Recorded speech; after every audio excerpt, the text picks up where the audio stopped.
Muito bem, nós estamos estudando a carta de Paulo aos Colossenses. Nós já sabemos que nesta carta Paulo está ajudando os colossenses a se livrar de um falso ensino que estava sendo disseminado lá na igreja dos Colossenses. Haviam falsos mestres que estavam propondo um caminho para o aperfeiçoamento cristão que de fato não é o caminho de Cristo. Paulo, então, ensina nesta carta aos Colossenses e a nós também qual é o caminho do aperfeiçoamento cristão. Então, aqui, nós aprendemos com o apóstolo Paulo a respeito da dinâmica da vida cristã, por meio da qual Deus nos aperfeiçoa, Deus nos santifica,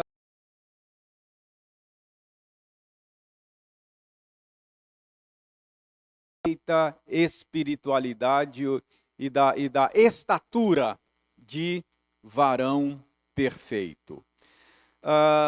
Na sessão que nós estamos analisando nesses dias, o apóstolo Paulo explica essa dinâmica da vida cristã usando uma metáfora. É a metáfora do despir-se e do revestir-se. Paulo ensina aqui nesta sessão, nós vamos ler daqui a pouco a passagem, mas Paulo ensina nesta sessão, que está sendo o nosso foco, que a vida cristã, a dinâmica da vida cristã, é feita de um contínuo despir-se e revestir-se. Ou seja, nós somos aperfeiçoados na medida em que nos despimos de um estilo de vida que não combina com aquilo que somos em Cristo. E à medida também em que nós nos revestimos de um estilo de vida que combina com aquilo que nós nos tornamos em Cristo. E mais especificamente, nos versículos que nós estamos analisando nestas últimas semanas, o foco de Paulo está no revestir-se. Já vimos Paulo falar do despir-se e agora estamos olhando Paulo, ou vendo Paulo falar do revestir-se. Então, nós vamos ler a passagem em que Paulo está falando do revestir-se. Colossenses capítulo 3, abra aí a sua Bíblia.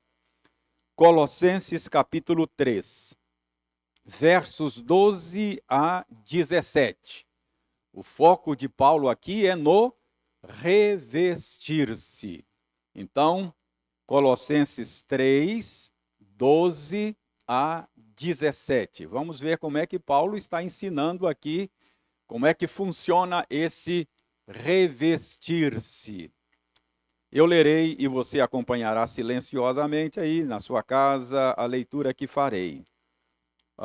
Diz aí o seguinte: revesti-vos, pois, como eleitos de Deus, santos e amados, de ternos afetos de misericórdia, de bondade, de humildade, de mansidão, de longanimidade.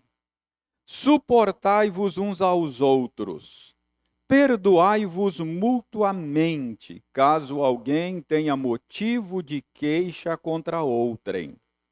Assim como o Senhor vos perdoou, assim também perdoai vós. Acima de tudo isso, porém, esteja o amor, que é o vínculo da perfeição. Seja a paz de Cristo o árbitro em vosso coração, a qual também fostes chamados em um só corpo, e sede agradecidos. habite ricamente em vós a palavra de Cristo. Instruí-vos e aconselhai-vos mutuamente em toda a sabedoria, louvando a Deus com salmos e hinos e cânticos espirituais, com gratidão em vosso coração. E tudo o que fizerdes, seja em palavra, seja em ação, fazei-o em nome do Senhor Jesus, dando por ele graças a Deus Pai. Irmãos, vamos orar mais uma vez, pedindo ao Senhor que torne a palavra dele viva, eficaz e penetrante em nossos corações nesta noite, ou melhor, nesta manhã, não noite, nesta manhã. Vamos então orar a Deus, pedindo a ele essa bênção. Obrigado, Senhor, por esta manhã de domingo. Muito obrigado porque mais uma vez temos a tua palavra diante de nós. E muito obrigado porque, como o seminarista Lucas nos lembrou ainda há pouco, a tua palavra é viva, ela é eficaz, ela penetra os recônditos mais profundos da nossa alma, ela alcança os lugares mais escondidos do nosso ser. E ela faz mudanças na raiz daquilo que somos, isto é, no nosso coração. E é isso que queremos que o Senhor faça nesta manhã. Que a tua palavra penetre onde ninguém mais pode penetrar. Nem nós mesmos podemos penetrar nos recônditos mais profundos do nosso ser. Que a tua palavra penetre no nosso coração, sonde a nossa alma e mude a cada um de nós de maneira poderosa, graciosa, nos transformando conforme a imagem de Jesus, em cujo nome nós oramos. Amém. Muito bem, meus irmãos, então, como vimos, Paulo aqui está chamando a nossa atenção para o revestir-se. Na última aula, nós nos dedicamos a entender o sentido do verso 13. Se você nos acompanhou naquela última aula, certamente você se lembra. Verso 13 diz: suportai-vos uns aos outros, perdoai-vos mutuamente, caso alguém tenha motivo de queixa contra outrem. Assim como o Senhor vos perdoou, assim também perdoai vós.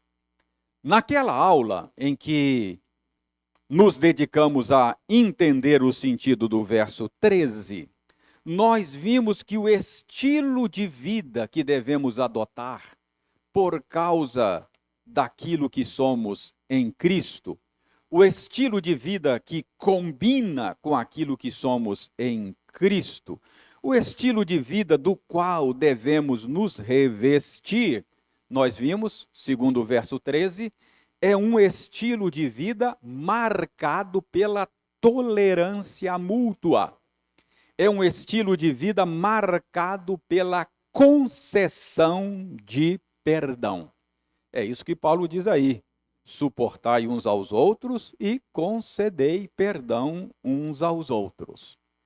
Naquela aula, eu disse que a comunidade cristã é a comunidade dos perdoados.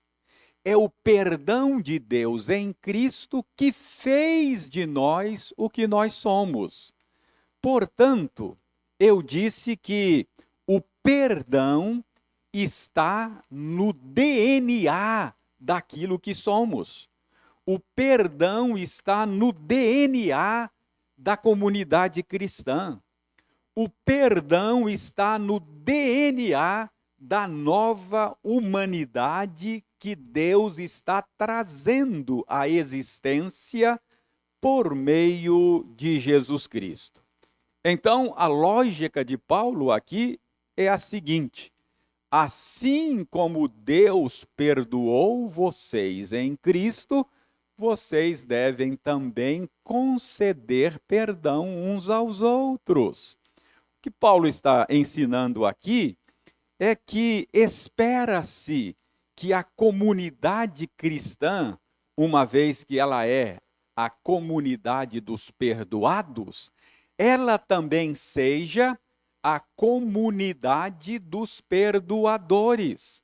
Assim como fomos perdoados, somos chamados a conceder perdão uns aos outros. Então, qual é o sentido do verso 13? O verso 13 está chamando a você e a mim a nos revestir de um estilo de vida marcado pela tolerância mútua e marcado pela concessão do perdão. Tolerância mútua e concessão do perdão é a indumentária, é a vestimenta, é a roupa que o cristão deve vestir. É a roupa que combina com aquilo que somos em Cristo. Então, isso é da aula passada. Agora chegamos ao verso 14. Então, vamos nos dedicar agora a entender o significado do verso 14. Olha só o que diz o verso 14. Acima de tudo isto, porém, esteja o amor, que é o vínculo da perfeição. Qual é o sentido disto que Paulo está ensinando no verso 14? Na última aula eu já adiantei, na última aula eu já dei uma pista. Eu disse a vocês que alguns intérpretes entendem que, como Paulo está usando aqui a metáfora do vestir-se de uma roupa adequada à realidade do que somos em Cristo, quando ele diz, acima de tudo isso, depois de dizer quais são as peças que o cristão deve vestir, ele diz, acima de tudo isso, porém, esteja o amor. Então, uma possibilidade é a de que Paulo estivesse dizendo aqui que o amor é como um sobretudo que se veste sobre as demais peças de roupa. Depois que vestimos todas as peças da indumentária cristã, sobretudo, a última peça, aquela que cobre tudo, deve ser o amor. Então, alguns intérpretes entendem que é essa ideia que está presente na mente de Paulo, que o amor é aquela peça final sobre que é vestida sobre todas as demais peças da indumentária, da vestimenta cristã. E esses intérpretes dizem que quando Paulo diz que o amor é o vínculo da perfeição, Paulo estaria dizendo que o amor é aquela virtude cristã que conecta todas as demais virtudes. Que o amor é aquela virtude cristã que abarca todas as demais virtudes. Para esses intérpretes, o que Paulo está dizendo aqui é que todas as virtudes mencionadas anteriormente nesta passagem, elas estão ligadas entre si, conectadas entre si pelo amor. Em outras palavras, estes intérpretes entendem que cada uma destas virtudes mencionadas anteriormente por Paulo são apenas diferentes maneiras de expressar o amor. Lá no início da nossa passagem, está aí no verso 12, não é? Paulo diz que o cristão deve revestir-se de ternos afetos de misericórdia, que ele deve revestir-se de bondade, que ele deve revestir-se de humildade, de mansidão, de longanimidade. No verso 13, Paulo diz que o cristão deve revestir-se de tolerância mútua, que ele deve se revestir de concessão, de perdão. Então, cada uma dessas virtudes seriam como peças de roupa que o cristão vai se vestindo delas, não é? E aí, Paulo diria, sobretudo, revistam-se do amor, porque cada uma dessas virtudes são apenas expressões do amor cristão. Então, essa é uma possibilidade de interpretar o verso 14. E alguns bons intérpretes acham que é isso que Paulo está dizendo, que o amor é aquela virtude maior que conecta, que liga, que vincula todas as demais virtudes cristãs. Então, é isso que Paulo estaria dizendo quando diz que o amor é o vínculo da perfeição. Então, essa é uma maneira de entender o verso 14. Mas esta não é a única maneira de entender o verso 14.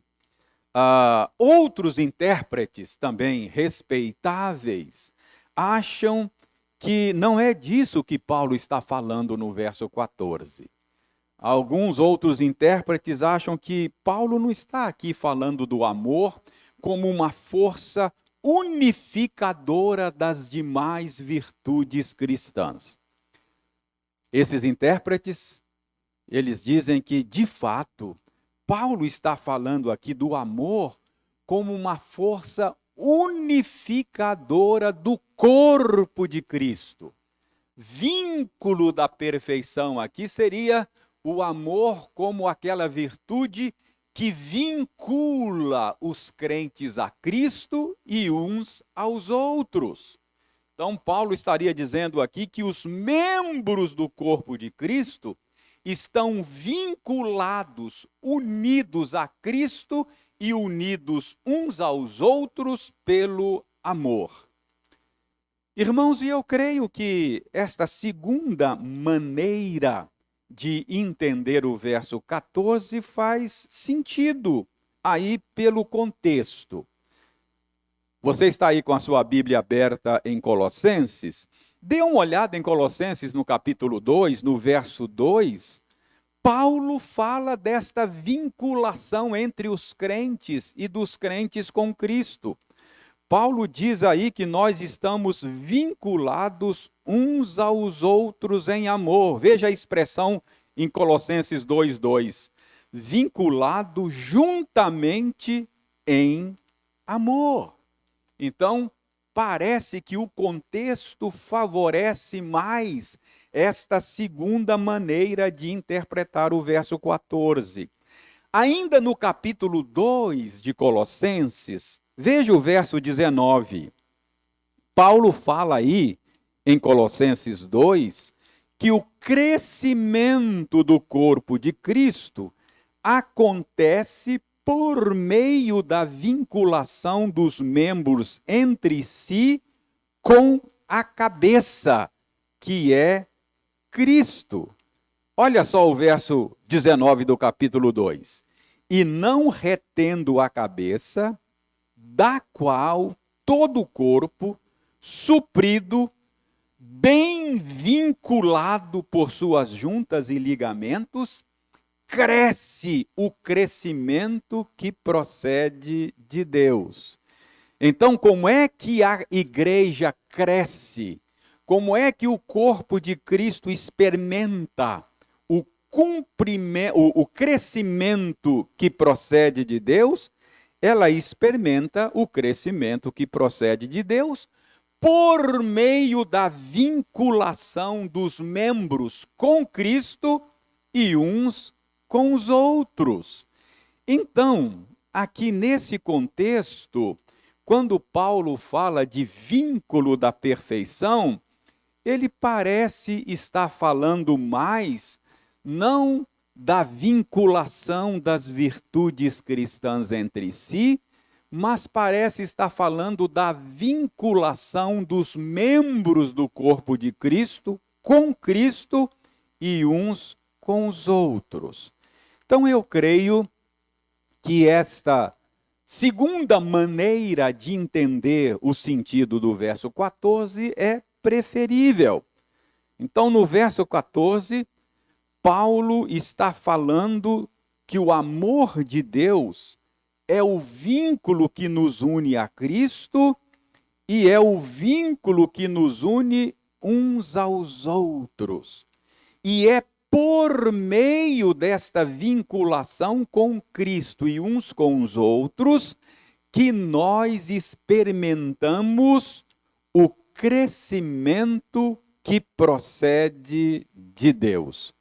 Então, o que é que Paulo está dizendo no verso 14? Que nós crescemos em união com Cristo e em união uns com os outros. Então, quando Paulo fala do amor como vínculo da perfeição, ele está falando do amor não como o vínculo entre as virtudes cristãs, mas está falando do amor como o vínculo entre os crentes e Cristo e uns com os outros. Então, o amor, no contexto do corpo de Cristo, é como aquela argamassa que mantém unidos os membros com Cristo e os membros uns com os outros.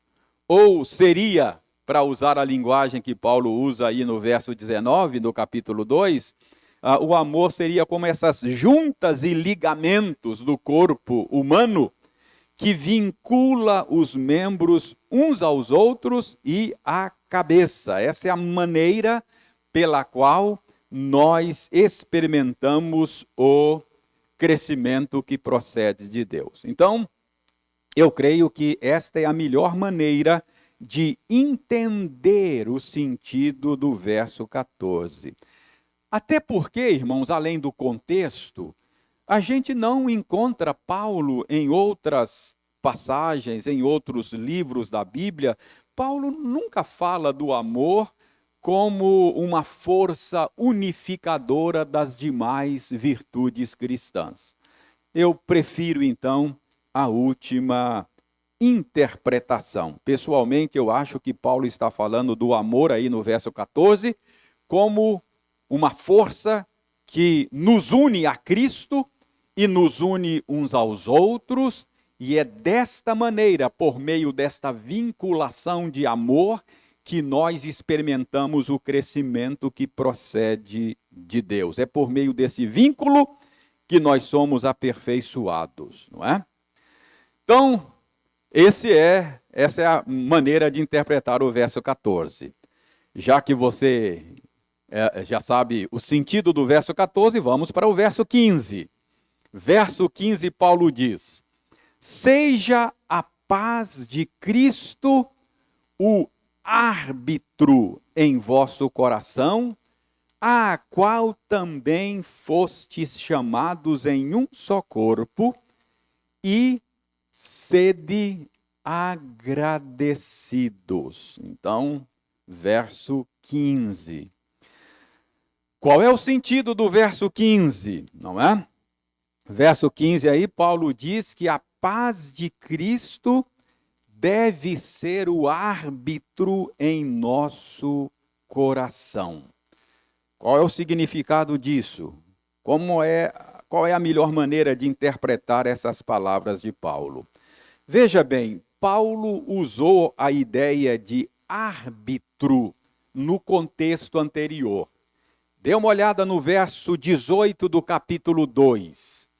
Capítulo 2, verso 18, Paulo usa aí a ideia de árbitro. Colossenses 2, 18 diz o seguinte: ninguém se faça árbitro contra vós outros, pretextando humildade e culto dos anjos, baseando-se em visões, enfatuado sem motivo algum na sua mente carnal.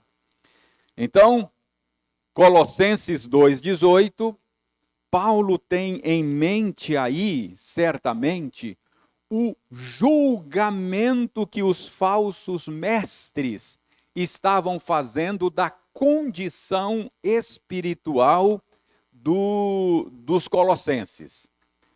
Parece que os falsos mestres diziam mais ou menos o seguinte: olha, vocês já são cristãos, vocês já têm Cristo, isso é bom, mas isso não é tudo.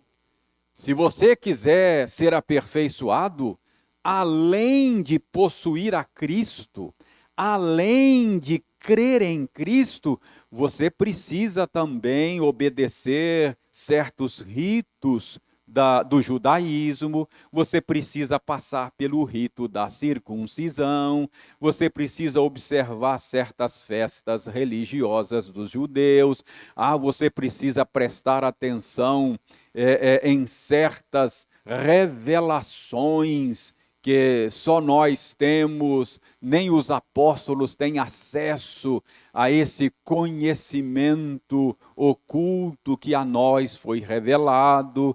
Então, eles estavam fazendo julgamento a respeito da condição dos crentes em Colossos.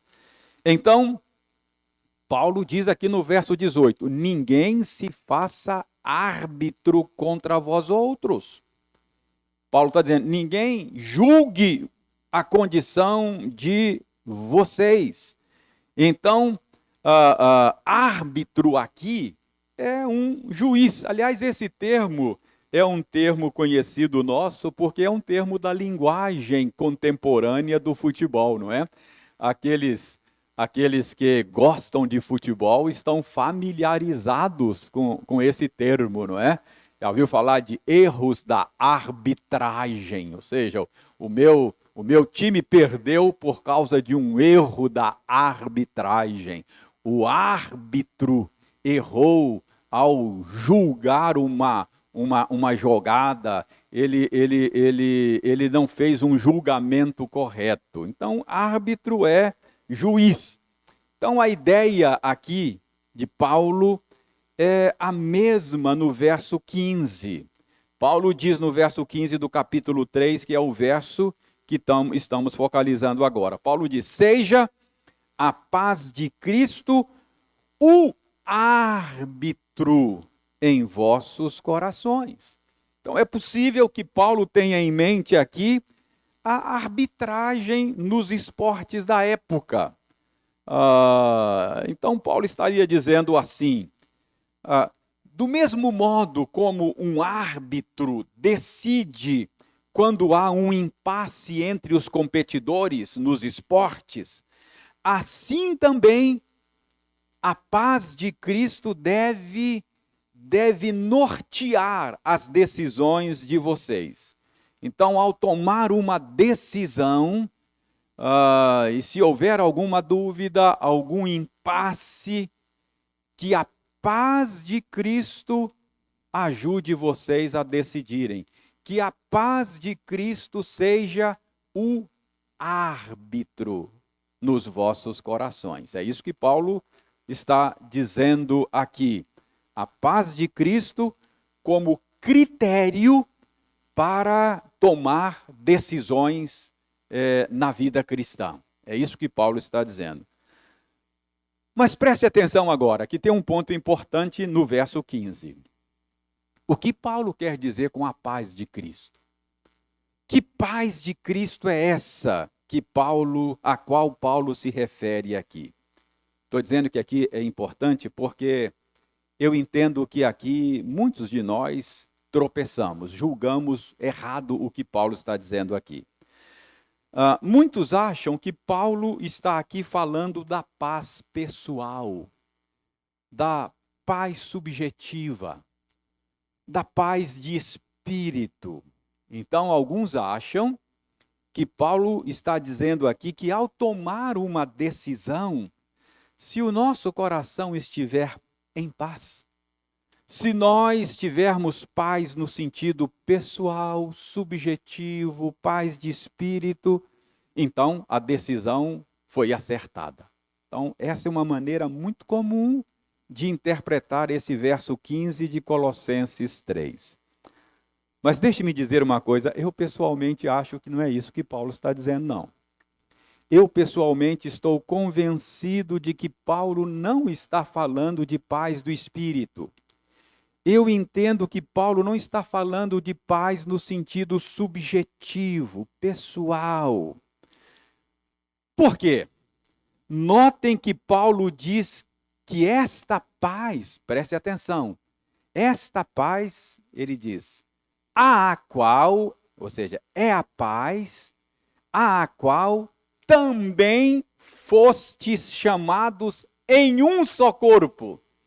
Então, a paz da qual Paulo está falando aqui é aquela paz a qual fomos chamados em um só corpo. Então, eu entendo que está claro aqui que é paz não no sentido subjetivo, paz de espírito, mas é paz no sentido relacional. É a paz a que fomos chamados para viver em um só corpo. Então, paz aqui no verso 15 não tem a ver com paz de espírito, mas tem a ver com paz relacional. Não é a paz no sentido subjetivo, não é a paz no sentido pessoal. Paulo está dizendo que é a paz comunitária. É a paz a qual fomos chamados em um só corpo. O que Paulo está dizendo aqui é que em Cristo nós fomos reconciliados com Deus e fomos reconciliados uns com os outros. É disso que Paulo fala lá ao escrever aos Efésios, capítulo 2 da carta aos Efésios. Ele diz que Cristo é a nossa paz, que Cristo derrubou a parede de separação que havia entre nós, que em Cristo nós fomos reconciliados com Deus e fomos reconciliados uns com os outros. Então, Paulo está falando desta paz que Cristo cria pelo seu Espírito entre nós. Em outras palavras, paz aqui é a unidade do corpo de Cristo. Não é a paz de espírito, é a unidade do corpo de Cristo. Então, ao dizer que a paz de Cristo deve ser um fator orientador na vida cristã, Paulo está dizendo que nós não deveríamos tomar nenhuma decisão, que nós deveríamos tomar muito cuidado para não fazer nada que prejudique a unidade do corpo de Cristo. O que Paulo está dizendo aqui é que a harmonia da igreja, a paz entre os irmãos, a unidade do corpo de Cristo precisa ser preservada. É a vontade de Deus para o seu povo. Então, irmãos, o chamado de Colossenses 3,15 é muito semelhante ao chamado de Efésios 4,3. O que Paulo diz lá em Efésios 4,3? Em Efésios 4,3, Paulo diz: esforçando-vos diligentemente para preservar a unidade do Espírito no vínculo da paz. Então preste bem atenção. O que Paulo diz lá em Efésios 4,3 é que nós precisamos nos esforçar para preservar a unidade do Espírito. É a mesma coisa que Paulo está dizendo em Colossenses 3,15. Seja a paz de Cristo o árbitro em vossos corações, a qual também fostes chamados em um só corpo. O que Paulo está dizendo é o seguinte: em Cristo, Deus está criando uma comunidade, uma nova humanidade. Em Cristo, vocês foram reconciliados com Deus e uns com os outros. Em Cristo, nós fomos unidos uns aos outros. Em Cristo, a paz entre nós foi estabelecida. Portanto, vivam de tal maneira a preservar esta unidade, esta paz que Deus cria no seio do seu povo pela obra de Cristo e pelo poder do Espírito Santo. Então, qual é o ensino do verso 15? No verso 15, Paulo está ensinando que tudo aquilo que prejudica a paz, tudo aquilo que prejudica a unidade do Espírito deve ser evitado. Verso 15 está dizendo que paz aqui é paz no sentido relacional, comunitário, não paz no sentido pessoal e subjetivo. Entendeu aí qual é o sentido do verso 15? Acho que o contexto de Colossenses favorece essa interpretação e outras passagens, como Efésios, da Lavra de Paulo, também favorece esse entendimento do verso 15. Mas o verso 15 não acabou ainda. Vejam bem, vamos terminar de analisar o verso 15. Veja no final do verso 15 aí. Paulo faz um apelo à gratidão. Final do verso 15, Paulo diz aí, e sede agradecidos. O que é isso?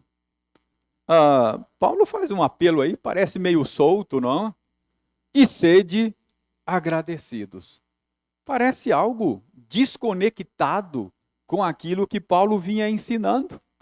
Paulo vinha falando da nossa vida em comunidade, Paulo vinha falando do estilo de vida que devemos adotar, não é? Paulo fala da preservação desta unidade como árbitro no nosso coração, e de repente Paulo solta esse apelo aí, e sede agradecidos.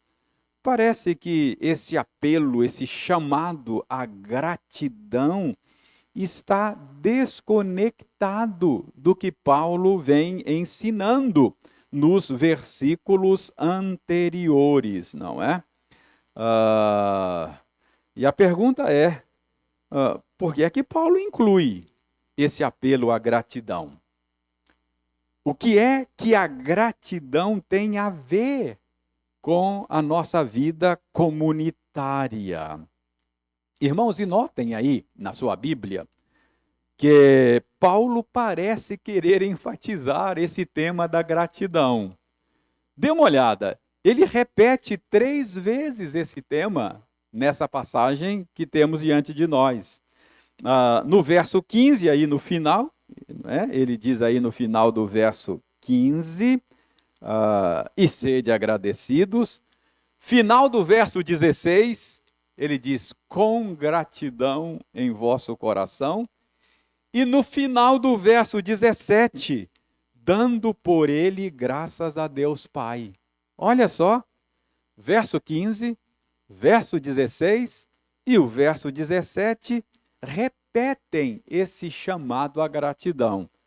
Então parece algo importante, não é? Pode parecer meio solto, pode parecer meio desconectado com aquilo que Paulo vinha dizendo, mas parece que é algo para o qual Paulo quer chamar a nossa atenção, porque ele repete 3 vezes o tema da gratidão nesta passagem. Então, qual é a conexão do tema da gratidão com a vida comunitária, que é o assunto de Paulo nesta passagem? Irmãos, eu penso que a gratidão está associada estreitamente à vida em comunidade. Eu acho que sim. Meu raciocínio é o seguinte: gratidão, a meu ver, está relacionada de maneira muito estreita com contentamento. Não é verdade?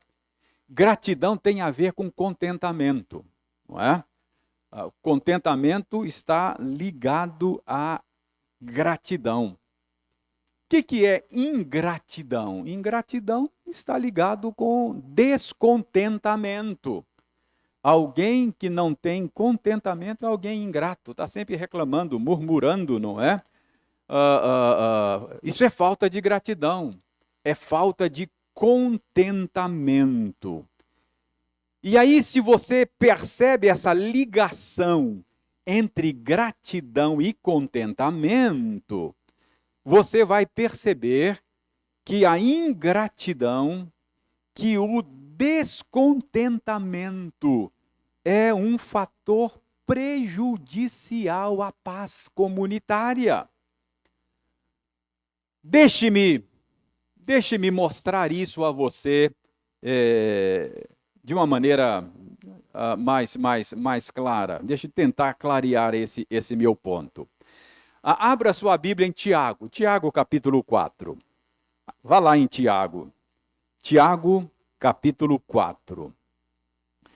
Veja no início do capítulo 4, como é que Tiago fala das brigas, dos atritos, dos conflitos que acontecem no nosso meio. Tiago 4, a partir do verso 1, Tiago diz o seguinte: de onde procedem guerras e contendas que há entre vós? Ou seja, por que é que vocês brigam? Por que há contendas? Por que há conflitos entre vocês? De onde, Tiago diz ainda no final do verso 1, de onde, senão dos prazeres que militam na vossa carne? Ou seja, Tiago está dizendo, sabe por que é que vocês brigam? Sabe por que é que vocês conflitam, fazem guerra, estabelecem contendas? É por causa dos desejos não satisfeitos do coração de vocês. Os prazeres que militam na vossa carne. Olha o verso 2. Cobiçais e nada tendes. Vocês desejam e vocês não têm o que desejam. Matais e invejais e nada podeis obter. Viveis a lutar e a fazer guerras. Nada tendes porque não pedis. Pedis e não recebeis, porque pedis mal, para esbanjardes em vossos prazeres. Mas qual é o ponto que eu quero mostrar? Tiago associa as brigas, as contendas, a desejos não satisfeitos, a descontentamento. Como vocês não têm o que vocês querem, vocês são descontentes, e é por isso que vocês brigam. Então, o que eu estou dizendo aqui é que a falta de contentamento prejudica a vida comunitária. Tiago está dizendo aqui que a gente briga é porque a gente quer alguma coisa que a gente não tem. Então, para Tiago, o descontentamento, desejo não satisfeito, está na raiz dos nossos conflitos. Irmãos, eu estou convencido de que pessoas descontentes perturbam a paz.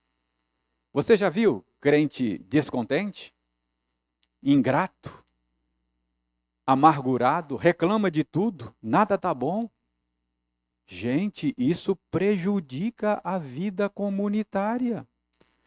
Pessoas descontentes, pessoas ingratas, pessoas que focam naquilo que não têm, em vez de focar naquilo que têm e serem gratos, são empecilhos ao amor e à paz que deve reinar no seio do povo de Deus, na Igreja de Cristo. Então, irmãos, talvez seja por isso que Paulo está falando da unidade que deve ser preservada, e aí ele solta esse apelo: sede agradecidos. Então parece que é um apelo solto, que não tem nada a ver com a vida comunitária, mas eu creio que é por isso, porque o descontentamento, a ingratidão, é um fator que prejudica a paz, a unidade, a harmonia que precisa reinar no corpo de Cristo. Irmãos, preste bem atenção no que Paulo está dizendo aqui. Ele diz: sede agradecidos. Tem um detalhe aqui muito importante. O que nós temos aqui no final do verso 15 não é simplesmente um chamado para expressão de ações de graça. Paulo não está mandando você expressar ação de graça. É claro, a ação de graça deve ser expressada. Agradecer, expressar a gratidão é parte da nossa indumentária cristã, sim. Mas eu quero que você perceba que Paulo não está dizendo aqui para expressar, mas ele está dizendo para ser agradecido. Então, Paulo está dizendo aqui que você deve ser agradecido. O que isso significa? Significa que Paulo não está falando apenas de expressar a gratidão. Ao falar que devemos ser agradecidos, Paulo está falando de uma postura. Paulo está falando de uma atitude diante da vida. O cristão precisa ter uma postura de gratidão, um coração grato. Ele precisa ter uma atitude diante da vida, que é uma atitude de gratidão. Sede agradecidos. Então, gratidão não é simplesmente falar muito obrigado, eu agradeço, mas é uma atitude, é uma postura. E preste bem atenção, de onde vem essa postura? De onde vem essa atitude? Sede agradecidos. Irmãos, essa atitude vem do reconhecimento de quem Deus é, do reconhecimento de quem você é. Essa atitude é gerada por uma compreensão clara da verdade sobre Deus, da verdade sobre o mundo, da verdade sobre você. Irmãos, gratidão é uma postura que vem do entendimento da nossa criaturidade. Irmãos, a gente precisa entender isso. Uma atitude de gratidão vem quando você admite que Deus é criador e você é criatura. Admitir isso é admitir que a minha própria existência é uma dádiva. Admitir que Deus é criador e eu sou criatura é reconhecer que Deus não me deve nada. Quando você entende isso, Ele é criador e eu sou criatura, a minha relação com Ele é relação de criador e criatura, eu entendo que a minha própria existência é uma dádiva. E, portanto, eu tenho que ter uma postura de gratidão. Deus não me deve nada. Quem primeiro deu a ele para que ele fosse restituído? Ninguém. Ninguém tem direitos diante de Deus. Então, gratidão é essa postura que vem desse reconhecimento. E vem de um entendimento não apenas da doutrina da criação, mas vem de um entendimento correto da doutrina da redenção. Essa atitude de gratidão, ela procede de uma compreensão, de um reconhecimento de que eu não apenas sou criatura, mas sou criatura decaída, rebelde, pecadora. Isso significa admitir que, por natureza, nós somos filhos da ira de Deus. Essa atitude diante da vida, de gratidão, é uma atitude que resulta da admissão de que Deus poderia, com toda justiça, me condenar eternamente. Mas apesar disso, Ele me amou. Apesar disso, Ele me redimiu de maneira surpreendente em Cristo Jesus. Mas por natureza, eu sou filho da ira de Deus. Então, irmãos, esta atitude de gratidão, sede agradecidos, resulta de se estar num correto relacionamento com Deus como Criador. Ele é meu Criador, Ele não me deve nada. E como meu Redentor, Ele poderia ter me condenado, me lançado eternamente na perdição eterna e estaria de bom tamanho. Mas Ele não o fez. Irmãos, o ingrato é aquele que acha que Deus lhe deve as coisas. Quando ele não tem o que quer, ele se enche de amargura, se enche de ressentimento contra Deus e contra o mundo. É isso. Pessoa ingrata que fica reclamando, murmurando, não entendeu quem Ele é, não entendeu quem Deus é, não entendeu o que o mundo é. Nós somos parte do mundo criado por Deus. Então, o ingrato tem sempre o foco naquilo que não tem, porque acha que Deus está sempre lhe devendo. O grato tem sempre o foco naquilo que tem. Ele sabe que Deus não lhe deve nada. Ele poderia, inclusive, não ter nem o ar que respira e estaria de bom tamanho. Ele é grato porque ele sabe quem ele é, ele sabe quem Deus é. Irmãos, deixem-me dizer uma coisa. Sede agradecido, essa atitude diante da vida que procede de um correto entendimento das coisas, de quem Deus é, de quem eu sou, de quem o mundo é. Essa atitude de gratidão é ela que nos ajuda a enfrentar perdas.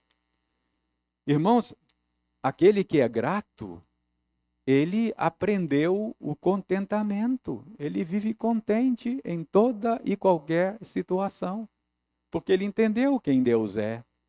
Ele entendeu quem ele é.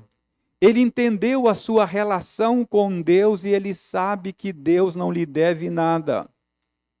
Portanto, no momento da perda, o seu foco estará no privilégio de ter tido e não na dor de ter perdido. Entendeu? A gratidão faz isso conosco. É por isso que aquele que é grato, aquele que aprendeu o contentamento, ele lida melhor com a perda. Entender isso é manter a sua sanidade nesse mundo de perdas. Deixe-me dar um exemplo para você, de alguém que entendeu corretamente o seu relacionamento com Deus e que lidou bem com a perda. Você conhece a história de Jó, não conhece? E você certamente se lembra de como foi que Jó reagiu diante de enormes perdas. Perdas de bem, dos bens, perda de entes queridos, perdeu todos os seus filhos numa tragédia. E você se lembra como é que foi que Jó reagiu. Isso tem a ver com gratidão. Jó capítulo 1, verso 21 e 22, falam da reação de Jó. Eu vou ler para você. Jó 1, 21 e 22. Jó disse, olha a reação dele diante da perda. Nu saí do ventre de minha mãe e nu voltarei. O Senhor o deu e o Senhor o tomou. Bendito seja o nome do Senhor. Em tudo isso, Jó não pecou nem atribuiu a Deus falta alguma. Jó demonstra um coração grato. Irmãos, eu não estou dizendo que a gratidão nos torna insensíveis, não é isso não. Toda perda dói. Deve ter doído muito em Jó. As suas perdas foram enormes. Toda perda dói. Mas o que eu estou dizendo é que quando você entende a sua relação com Deus, quando você entende que Deus não lhe deve nada, você não se enche de amargura e de ressentimento na perda. Aquele que é grato sente a dor da perda, mas ele reconhece que Deus não lhe deve nada. O seu foco na hora da perda é no privilégio de ter possuído aquilo que perdeu e não na dor de ter perdido aquilo que teve. Então, irmãos, eu não estou dizendo que entender a sua relação com Deus, entender que Deus não lhe deve nada, eu não estou dizendo que ter um coração grato vai insensibilizar você. Vai continuar doendo. A perda vai doer. Mas se você aprender a gratidão, se você aprender o contentamento, se você entender a sua relação com Deus, entender que Deus não lhe deve nada, a dor da perda não vai transformar-se em amargura. A dor da perda não vai transformar-se em ressentimento.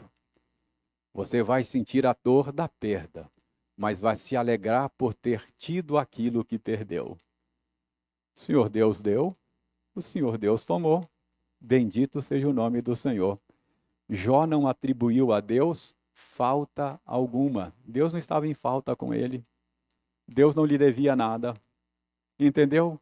Como é que a gratidão é uma atitude diante da vida, resultante de uma compreensão bíblica de quem Deus é, de quem você é, e ter essa atitude diante da vida vai ajudar a manter a sua sanidade.